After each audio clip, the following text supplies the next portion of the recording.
سلام علی عباده الذین اصطفى اما بعد۔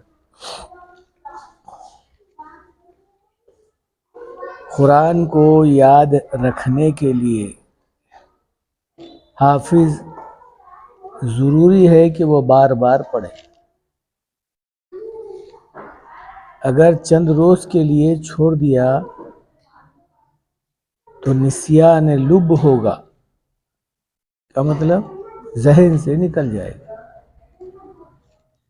کتنا ہی بڑا حافظ جید ہو،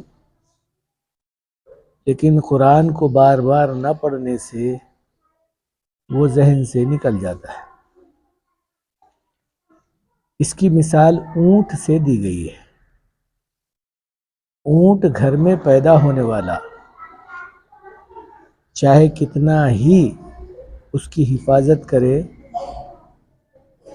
پیر کو رسی بن کر رکھنا پڑتا ہے۔ اگر رسی اس کی چھوٹ گئی، سیدھا جنگل کی طرف جاتا ہے۔ حالانکہ گھر میں لانے والی بکری ہو یا بھینس ہو یا مرغی ہو، ایک دو تین روز اس کو بن کر رکھیے اور اس کو چھوڑ دو، پھر شام میں گھر واپس آ جائے۔ لیکن اونٹ نہیں کرتا ویسا۔ گھر میں پیدا ہونے والا اونٹ بھی اگر رسی اس کے پیر سے نکل جاتی ہے، سیدھا وہ جنگل کی طرف جاتا ہے۔ تو کہا اسی طرح سے قرآن کا معاملہ ہے۔ قرآن کی خبر گیری اگر نہیں لیے تو وہ بھی ذہن سے نکل جاتا ہے۔ تو کہا دین کی بات کو بھی بار بار بولنا پڑتا ہے، ایک دو تین بار نہیں، بلکہ اس بات کو بولنے کے لیے اللہ نے 1,24,000 پیغمبروں کو بھیجا ہے۔ یہی بات بولتے رہے گشت کے ذریعے سے۔ گشت کے معنی حرکت کرنا، چلنا پھرنا، لوگوں تک پہنچ کر دین کی بات بتانا۔ تو ہر نبی پورے کے پورے دین کی بات بتانے کے لیے حرکت کرتے رہے، چلتے رہے، جاتے رہے، لوگوں کو عاجزی اور انکساری کے ساتھ پیش آتے رہے، اور کوئی معاوضہ نہیں ہے، کوئی معاوضہ نہیں۔ من لا یسألکم اجر وہم مہتدون، کسی قسم کا معاوضہ ان کو نہ دیا گیا، نہ وہ لینے سے آگے بڑھے، بلکہ انکار ہی کرتے تھے کہ بھئی ہم کوئی معاوضہ نہیں لیتے، تم کو اللہ کی بات بتاتے ہیں۔ ایک اللہ اور وقت کے نبی کا رویہ دیکھ کر عمل کر لینا۔ جو بھی عمل کیا اللہ اس کو اس زمانے میں کامیاب بامراد کرا۔ اب نہیں کرنے والا تو ظاہر بات ہے رہ گیا، پریشانیوں میں مبتلا ہوا، مصیبتوں میں گرفتار ہوا، حالات سے دوچار ہوا۔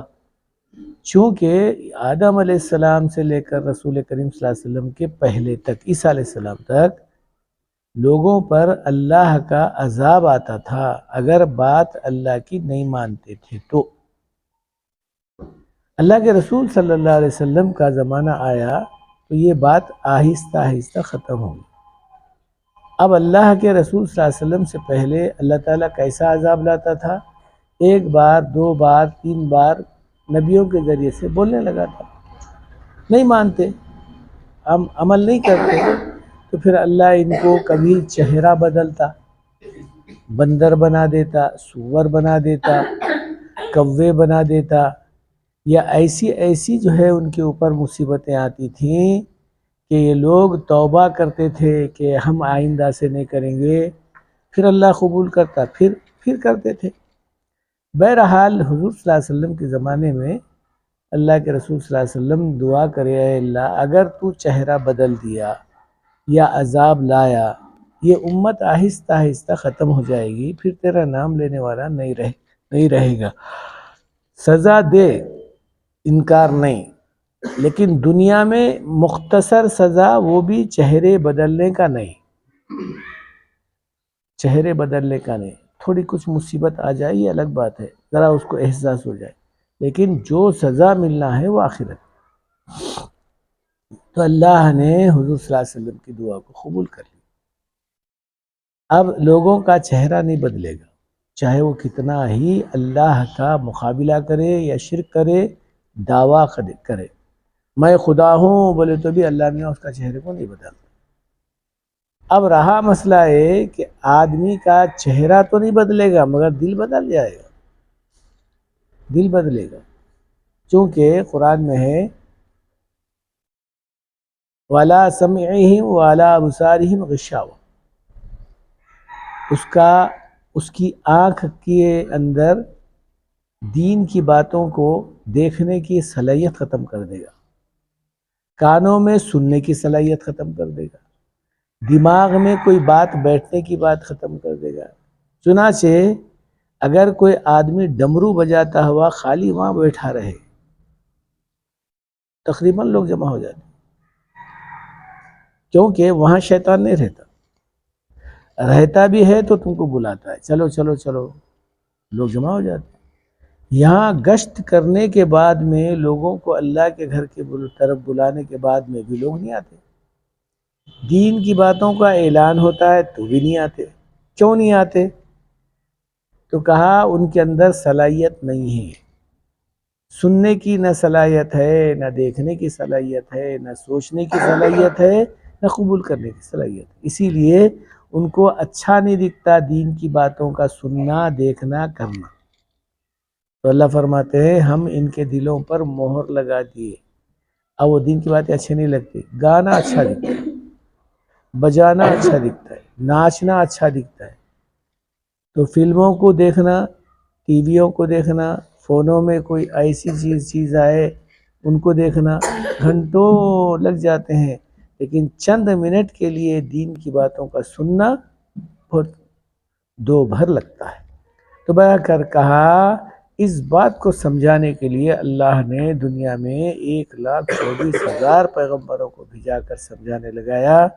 اس کے بعد میں بھی اگر لوگ نہیں سمجھتے ہیں تو اللہ تعالیٰ کل قیامت کے دن اس کی سزا مقرر کر دیا۔ دنیا کی سزا کیا ہے؟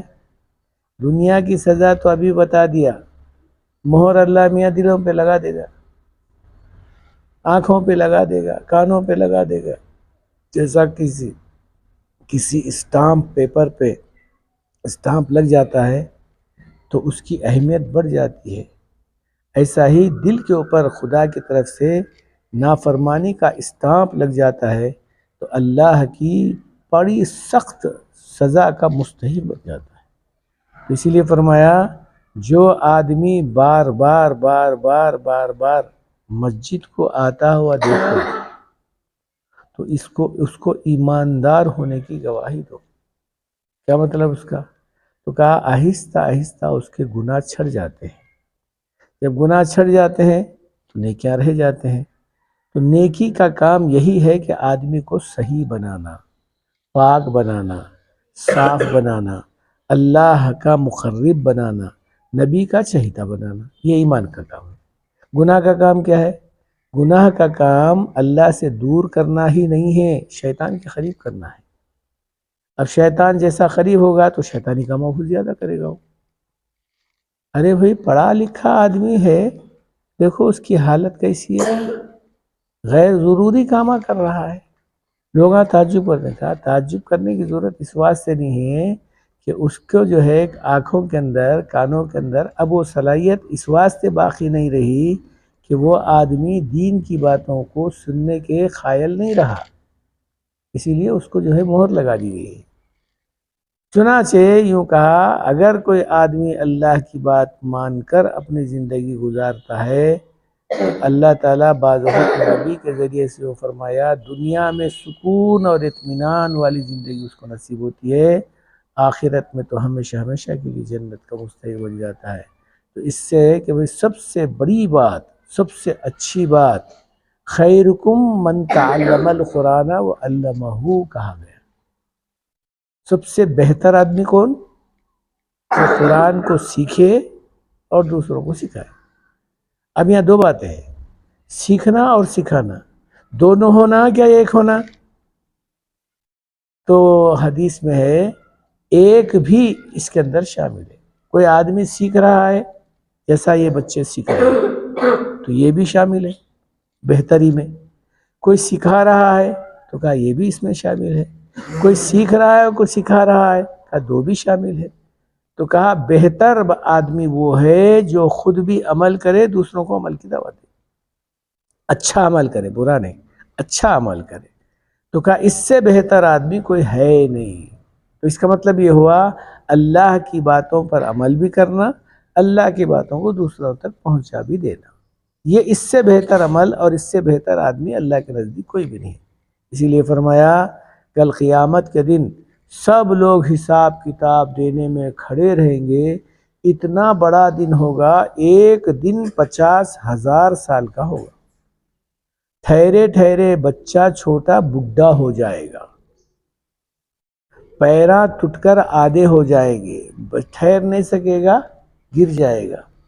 لیکن دن ختم نہیں ہوگا، ٹھہرنا ہی پڑے گا. اس واسطے کہ حساب کتاب کا مسئلہ ہے، بیٹھنے کی کوئی جگہ نہیں.